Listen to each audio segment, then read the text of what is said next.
Oi, pessoal, bem-vindos. Hoje a gente vai mergulhar nos materiais bem interessantes que recebemos.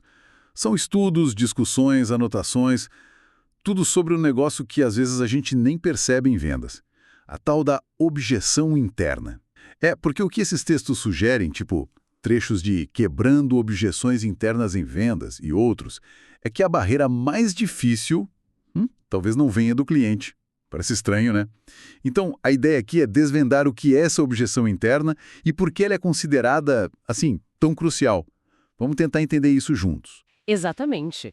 A questão central que esses materiais levantam é essa. O maior desafio está dentro do vendedor mesmo. Tem até uma citação que resume bem, algo como: é muito mais uma objeção com você do que uma objeção para com o outro. E as implicações disso, né, são bem grandes para a forma como se vende. Certo, ok. Mas de onde vem essa barreira? Os textos falam de uma crença limitante, né?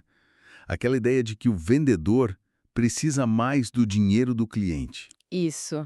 Do que o cliente precisa da solução, do produto, do serviço. E isso já coloca o vendedor numa posição meio esquisita, de fragilidade, desde o começo. Totalmente. Essa mentalidade que um dos textos descreve como ir para a venda esmolando, sabe? Isso abala o controle emocional, a confiança. E o argumento deles é que, para virar esse jogo, o vendedor tem que acreditar de verdade no valor do que está oferecendo. Quase como se estivesse fazendo um favor, um serviço mesmo, ao apresentar a solução. E aí tem um ponto que me chamou muito a atenção. A questão da linguagem. Depois da venda, sabe? Eles comparam dizer obrigado com dizer parabéns. O obrigado, segundo eles, pode indicar uma, como eles chamam, musculatura comercial muito pequena. Uma dependência. Sim. Enquanto parabéns pela decisão reforça que o cliente acertou, né? E aí posiciona o vendedor como alguém que agregou valor, um consultor. O que eu acho fascinante nisso é como essa mudança de palavra, que parece pequena, é, é um reflexo de uma baita mudança interna na autopercepção do vendedor. Se ele se vê como alguém que está pedindo ou como alguém que está oferecendo valor real, né? Exato. Se é um pedinte, é um parceiro. Muda tudo. Faz sentido. E isso me lembrou da descrição daquele vendedor que ainda não superou essa barreira.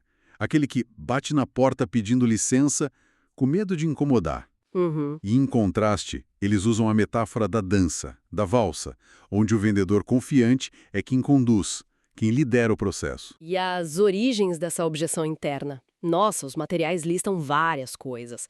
Pode vir de complexos, da criação, sabe? Traumas, baixa autoestima, falta de senso de merecimento também. Ou até culpa por ganhar dinheiro, crenças de que enriquecer é errado.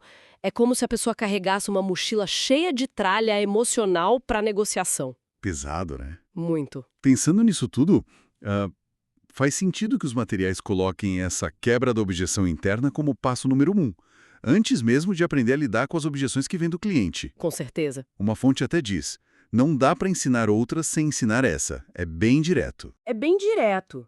E a dificuldade em enxergar isso, muitas vezes, vem do que eles chamam de ponto cego e ego. Ou seja, a gente tem dificuldade de ver as próprias limitações, né? E o orgulho também pode atrapalhar a admitir isso. Superar essa barreira interna é fundamental, porque vender, como os textos sugerem, não é só sorte, não é acaso. Não é casualidade, tem um processo aí influenciado por essa dinâmica interna. Isso. Então tá, qual que é a grande lição que a gente tira disso tudo? A mensagem principal desses materiais parece bem clara. A maestria em vendas, e talvez, sei lá, em muitas outras áreas da vida, começa com o trabalho interno, com a gente superando as nossas próprias inseguranças, nossas crenças limitantes. É sobre construir essa tal musculatura comercial de dentro para fora. Exatamente. Isso deixa a gente com uma reflexão importante, né? Se essa objeção interna, essa luta contra a própria percepção de valor é tão central em vendas como os materiais apontam, fica a pergunta: em que outras áreas da nossa vida será que barreiras internas parecidas podem estar, talvez impedindo o nosso progresso, o nosso potencial, sem a gente nem perceber direito? Boa pergunta para a gente pensar. Fica aí a reflexão.